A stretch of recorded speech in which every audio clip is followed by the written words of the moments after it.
আসসালামু আলাইকুম। নাইম টিচিং পয়েন্টে তোমাদের স্বাগতম। আজকের ক্লাসে তোমরা যারা দশম শ্রেণীর শিক্ষার্থী আছো অর্থাৎ 2025 সালে যারা দশম শ্রেণীতে আছো তোমাদের গণিত বইয়ের শর্ট সিলেবাস নিয়ে আলোচনা করব।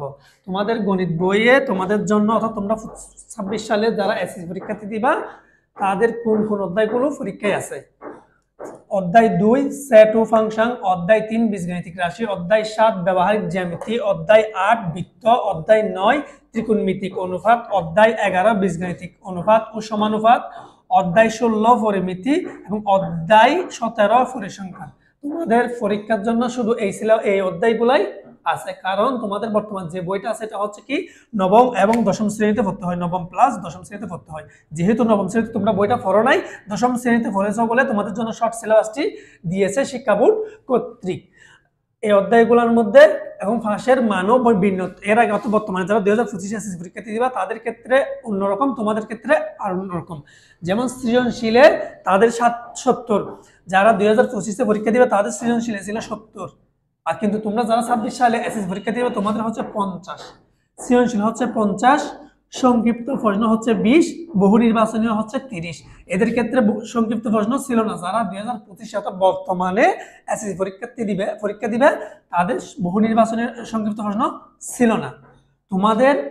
তোমরা যারা 2026 সালের পরীক্ষার্থী আছো তোমাদের 8টি সৃজনশীল থাকবে, তার মধ্যে 5টির আনসার দিতে হবে এবং 15টি সংক্ষিপ্ত প্রশ্ন থাকবে, তার মধ্যে 10টির আনসার দিতে হবে। প্রত্যেকটির মান হচ্ছে 2, তাহলে 10টার জন্য 20 নাম্বার। আর বহু নির্বাচনে থাকবে 30টারই আনসার দিতে হবে।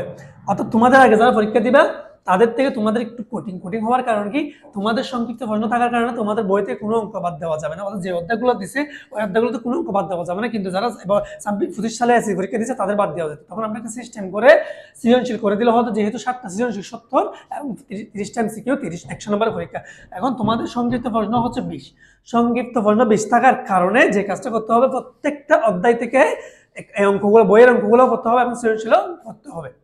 এটা হচ্ছে তোমাদের শর্ট সিলেবাস। 2026 সালে যারা এসএসসি পরীক্ষা দিবা তোমাদের শর্ট সিলেবাসে মোট 8টি অধ্যায় আছে। বইয়ের মধ্যে আছে 17টি অধ্যায়, তোমাদের জন্য দেওয়া হয়েছে 8টি অধ্যায়। তোমরা এই 8টি অধ্যায় অবশ্যই করতে হবে। এই 8টা অধ্যায় থেকে তোমাদের প্রশ্ন সৃজনশীল 8টি আসবে, আনসার দিতে হবে 5টি, সংক্ষিপ্ত প্রশ্ন আসবে 15টি, 10টির আনসার দিতে হবে, বহু নির্বাচন আসবে 30টির আনসার দিতে হবে, সর্বমোট 100।